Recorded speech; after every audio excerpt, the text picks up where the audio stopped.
我哋而家現場連線身在坦桑尼亞嘅 M，其實真係氣來氣轉。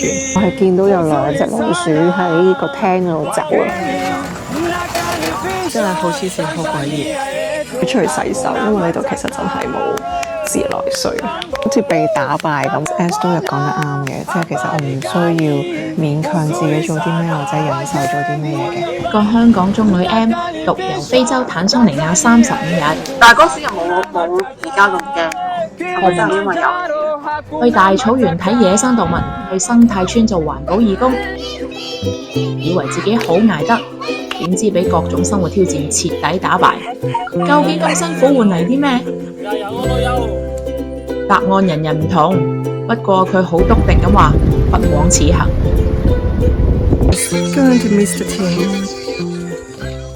香港坦桑尼亞舊首都搭去斯薩拉姆，距離9161公里，飛行時數16至20小時。到達到之後呢，仲要2個鐘車程先到達生態村。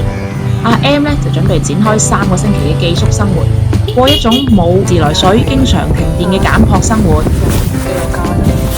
度咧，即係平時放牛啊、食草啊、啲牛屙屎嘅地方啦，我就喺度洗衫啦。咁我間房咧真係得一張矮嘅台，跟住就2張碌架床、一道門，咁係冇冷氣。我作為一個香港嘅嘆慣咗嘅，即係嗰啲舒適環境嘅中女，其實真係坦白講好唔習慣嘅。我唔知係咩嚟㗎，即係唔知係咪敏感啊，定係即係開始濕疹嘅情況比較嚴重，好難以形容嗰種辛苦法。坦桑尼亞人講嘅語言咧叫做斯瓦希里語 （Swahili）。無論你識唔識講咧，佢哋都會不停咁同你講當地話。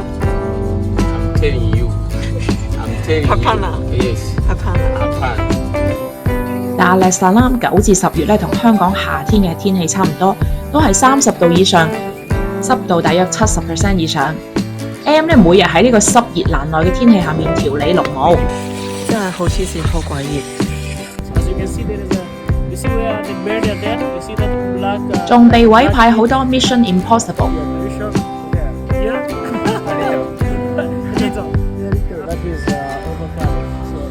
上一次去到我真係覺得比較貧窮嘅地方就真係尼泊爾咯，呢度真係即係3、4、7，將自己 trap 喺一個安全嘅地方先。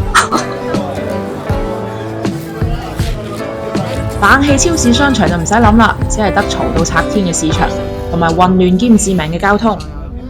謝西門人，頭先有啲細路企喺我隔離，其實佢坐咗喺我嘅大髀嗰度啦，好搞笑。咁辛苦值唔值得呢？可能只係為同大草原嘅動物一齊見證同一個日出日落。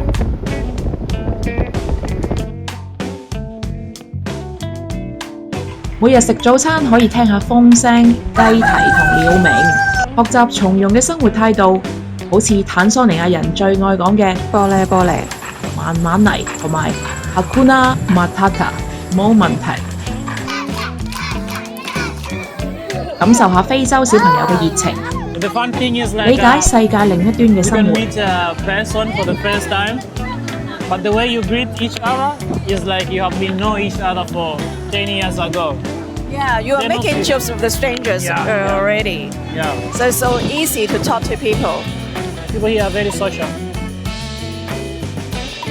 大学学的专业就是 Swahili， 是因为好奇，好奇做，然后就改变人生的方向。真的是。Bara Rafiki. Gambate, my friend. You don't know Japanese now?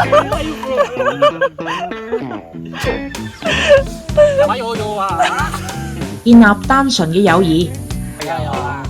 老友。我而家要聽即係我要嘗試同個 active mode，如果唔係我就跟住嗌臭。咁啊，但係你知對於我嚟講幾難啦，我個 Thank you. So this is a tree for me. 作出各種新嘗試。 Here you go. Oh, nice. Let's walk. Yeah, let's walk. Like that. Keep moving. Five steps. It's not heavy. What do you think about my cooking?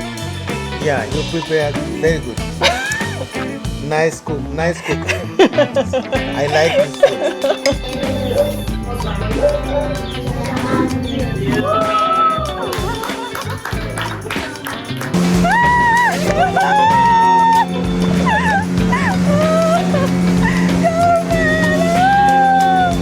我同個街